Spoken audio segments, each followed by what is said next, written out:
A week to go until the local elections. I don't know if you've decided who you're going to vote for, but let me ask you this question instead. Do you have a sense of who will actually be in power in the council in which you live? I live in Joburg. I've absolutely no idea. I think if you live in any of the metros, maybe not in Cape Town, one or two others, it may not be very easy to know who's actually going to be your mayor after the 1st of November. Professor Sitalego Matabisi is a professor at the University of the Free State, a political analyst. Professor, good afternoon to you. I mean, this is one of those elections where I simply cannot make predictions about what's going to happen in the metros. Are you prepared to make some predictions at this stage? Hi, good afternoon, Stephen, and good afternoon, South Africans. Stephen, you're definitely not alone. There are many factors which point to very difficulty to even commentators like us to predict what will be the outcome. But in terms of the metro, even if you cast your eye slightly back to the outcome of the 2016 local government elections, you will realize that even where the African National Congress had an outright majority, the Democratic Alliance in Cape Town still obtained a two-thirds majority.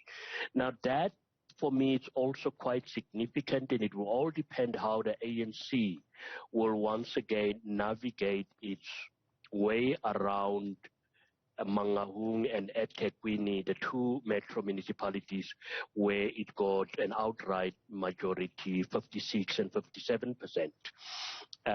But it is very difficult. We've got a situation where just this morning we've heard about the announcement of one mayoral candidate. And I've got a huge concern around that.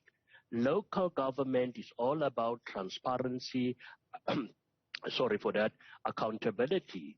But yet, what some parties are doing, they actually deny South Africans the right to know who they are voting for in advance. And I think especially the ANC have reasons for that, because they got a huge battering in 2016 when they went against the will of and the wishes of the residents of Tshwane and other parts of South Africa.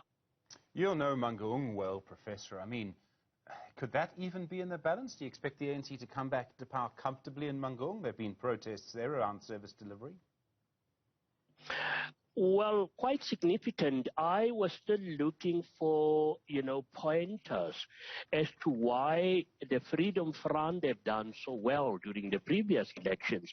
And I've realized the whole issue of visibility plays a significant role. In the past, you will see one or two posters of parties, and I don't want to say smaller parties like the Freedom Front, but I've realized that their presence even here in Mangaung, and that says a lot, and perhaps that is one of the drivers, the factors that actually had a huge impact on the outcome of their previous campaign, but also to a certain extent what happened within the Democratic Alliance. But if you look at what is currently happening in Mangaung, I do not think that the age factor will have a huge impact on whether the African National Congress members will now turn their back on the African National Congress.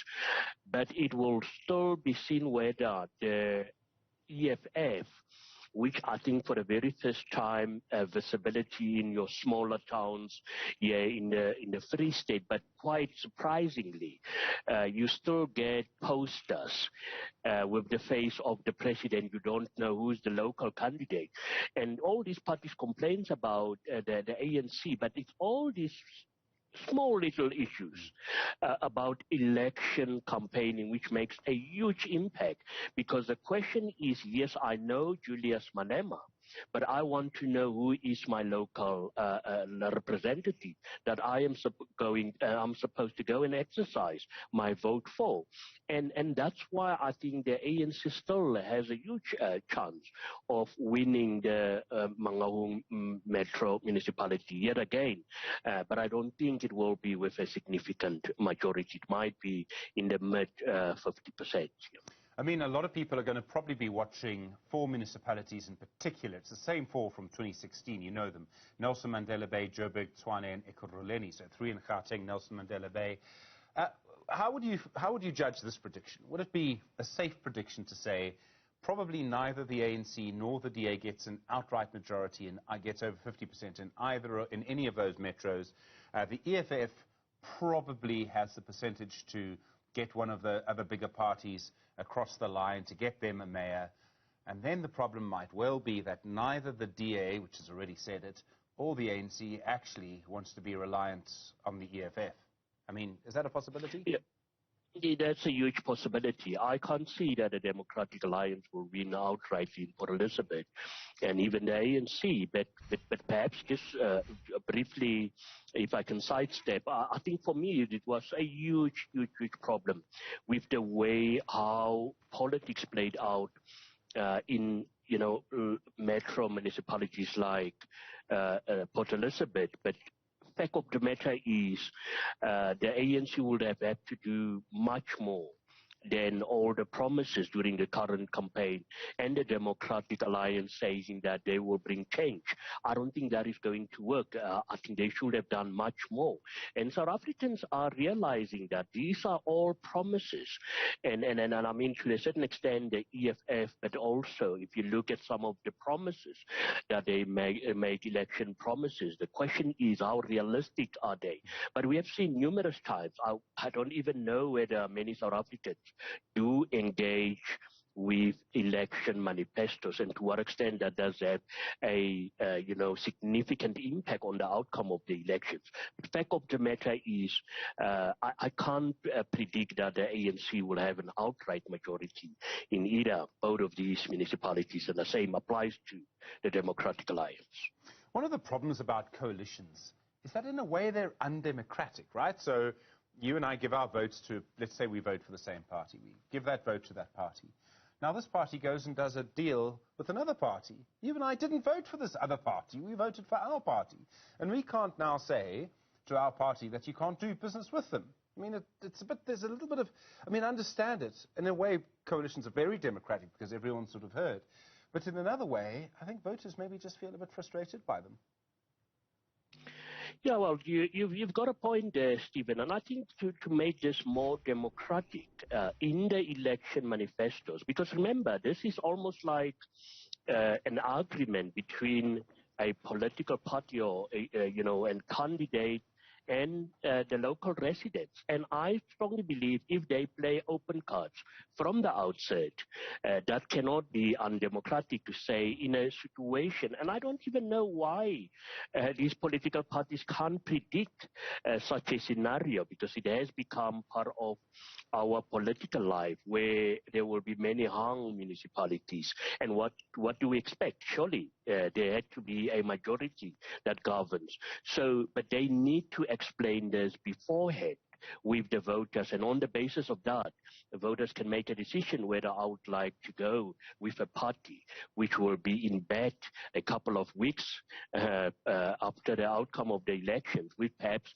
a party that I do not identify with. And yes, I think it takes away the right, yet once again, as I've indicated, about mayoral candidates, which many residents don't have a clue who will be their mayoral representatives in some of these metro municipalities. And that is some trouble that we have with our current system of democracy, where it seems as if this is a decision that political leaders can take at whim.